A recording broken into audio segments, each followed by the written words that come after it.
Hello friends, today we will talk about how to fix or how to solve the problem of offline.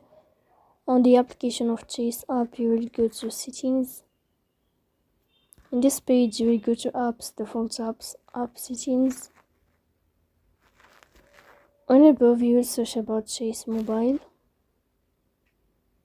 Here in this page of app info, you will click on first stop and you will click OK.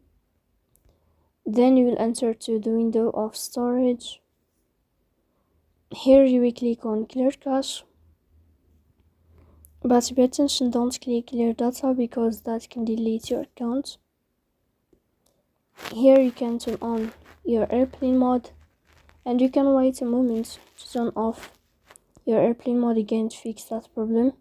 So please don't forget to support us by like and subscribe. See you next time in another video, and thank you for your watching and your attention.